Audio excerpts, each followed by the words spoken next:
Bonjour Mathieu Slama. Bonjour Steve. Et merci de nous rejoindre comme tous les jeudis pour la chronique politique du Grand Journal.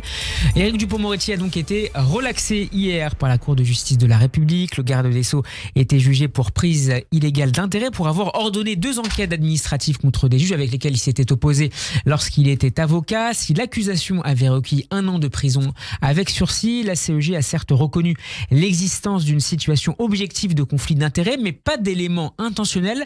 Votre regard, Mathieu, à la fois sur cette décision qui a été critiquée par une partie de l'opposition et peut-être aussi plus globalement sur cette juridiction un peu particulière. Oui, alors sur la décision en elle-même, beaucoup de choses à dire. C'est vrai que on peut trouver très étonnant, voire incompréhensible, que le garde des Sceaux n'ait pas eu conscience de la situation de conflit d'intérêts dans laquelle il était en prenant cette décision de lancer ces enquêtes administratives.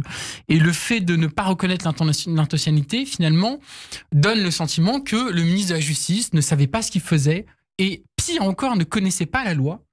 Et ça, vous n'y croyez pas, clairement ? Alors non, je ne me permettrai pas de dire ça. Je dis simplement qu'on peut trouver en effet étonnante cette décision, sachant que nul n'est censé ignorer la loi, a fortiori le ministre de la Justice, et j'ajouterais même un de nos plus grands avocats et connaisseurs donc du droit. Donc sur le fond de cette décision, il faut avouer quand même que c'est assez difficile à comprendre, et j'ajouterais difficile à comprendre pour les personnes qui sont impliquées dans ce procès. Je pense par exemple à Anticor, qui était un de ceux qui ont porté ces accusations contre Éric Dupond-Moretti, mais je pense même aux Français de manière générale, dont certains ont peut-être suivi ce qui s'est passé et peut-être trouveront étonnant cette décision qui donc acquitte entre guillemets le ministre de la Justice. Alors rappelons d'abord peut-être pour nos auditeurs qui l'ignoraient ce que la CJR, c'est une juridiction d'exception qui est composée de 12 élus, 6 députés et 6 sénateurs ainsi que de 3 magistrats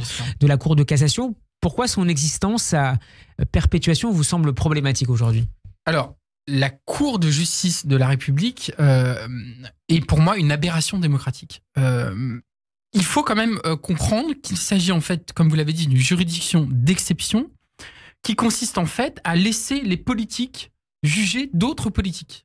On ne saurait faire moins démocratique que cela, puisque en l'état, cela signifie que ce sont des politiques qui connaissent potentiellement la personne qui est accusée, qui vont juger cette même personne, et avec des biais évidemment très forts, parce que vous allez avoir des politiques qui sont du camp politique de la personne qui est jugée, d'autres qui sont du camp opposé, et donc aucun finalement dans cette histoire ne sont impartiaux. Et donc il y aurait des intérêts politiques qui pourraient influer sur la décision. C'est une évidence. Je rappelle quand même que l'impartialité d'un procès est la base de notre état de droit. C'est l'article 6 de la Convention européenne des droits de l'homme. Et donc là, en plus de ça, on a une situation d'autant plus problématique d'un point de vue démocratique, c'est que finalement les politiques sont jugés à l'aune de critères différents, en tout cas dans des circonstances différentes que les personnes, les citoyens ordinaires, entre guillemets, créant de facto, encore une fois, une situation d'inégalité devant le droit et surtout devant la justice qui est contraire à tous nos principes fondamentaux.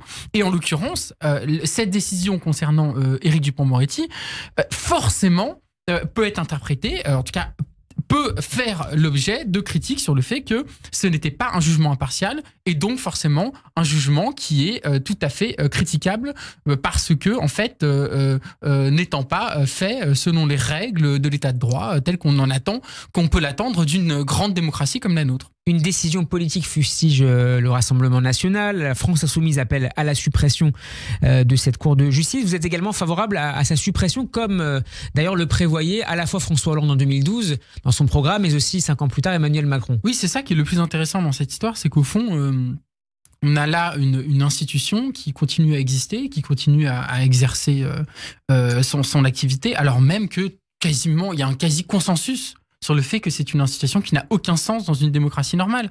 François Hollande en 2012, vous l'avez dit, Emmanuel Macron lui-même, Emmanuel Macron en 2017 promettait de supprimer la Cour de justice de la République. Alors qu'est-ce qui l'empêche aujourd'hui ou... Alors, qu'est-ce qui a empêché François Hollande d'aller jusqu'au bout de son idée? Sans doute l'idée que finalement ce serait compliqué à supprimer parce qu'il faut réunir le Congrès puisque c'est un changement institutionnel, mais peut-être aussi que finalement il y a aussi des arrière-pensées sur le fait que ça arrange bien d'avoir une institution finalement qui fait pas trop de vagues et qui permet aussi éventuellement de de juger des affaires sans qu'on en parle trop. Encore une fois, il y a eu beaucoup de relax par la CJR ces dernières années dans des affaires politiques qui pourtant étaient assez graves. Donc moi, je dis simplement une chose, c'est qu'au fond, on a là la rémanence d'une institution, une institution qui n'a rien de démocratique et qui contredit encore une fois l'idée qui est fondamentale dans une démocratie, c'est que tout le monde doit être soumis aux mêmes règles de droit et que personne ne peut être au-dessus de la loi, à commencer par ceux qui nous gouvernent. Et ça, évidemment, c'est d'autant plus important que cette suppression, que on est à une période où il y a une défiance incroyable. C'est vraiment, tout le monde le dit et c'est devenu un lieu commun de le dire, une défiance incroyable envers les politiques, envers les institutions. Comment redonner en confiance en nos institutions et en nos politiques si on continue à avoir ce type d'institutions qui, en réalité, jettent un discrédit absolu sur les politiques et sur leur probité. Politiquement, pour terminer, Mathieu, est-ce que vous diriez qu'Éric Dupond-Moretti sort renforcé de cette décision de justice? Il sort renforcé au sens où il reste au pouvoir, mais à mon sens, il y a un soupçon qui a été porté sur sa probité et sur son impartialité qui est jeté et qui ne disparaîtra pas. Il y a un discrédit sur son action qui ne disparaîtra pas. Ce n'est pas parce que la Cour de justice... Malgré la relaxe. Malgré la relaxe, puisque encore une fois, cette relaxe est tout à fait contestable et pose un certain nombre de problèmes par rapport à tout ce qu'on a dit. Et d'autre part, le fait est que parce que justement, cette juridiction n'est pas une juridiction indépendante et impartiale, il y aura toujours un soupçon qui est porté sur l'action du ministre de la Justice au regard, en particulier, de ces faits qui lui sont reprochés. Et donc, c'est d'autant plus dommage, et ça montre aussi la manière dont finalement cette CJR fait du tort à tout le monde, y compris à ceux qui ont été accusés et potentiellement acquittés, comme c'est le cas d'Éric Dupond-Moretti. Merci beaucoup, Mathieu Slamois, d'avoir été avec nous. Simon. Comme chaque jeudi, on peut vous réécouter sur radioj.fr et en vidéo sur YouTube. Très bonne fin de semaine à vous et à la semaine prochaine. La semaine prochaine.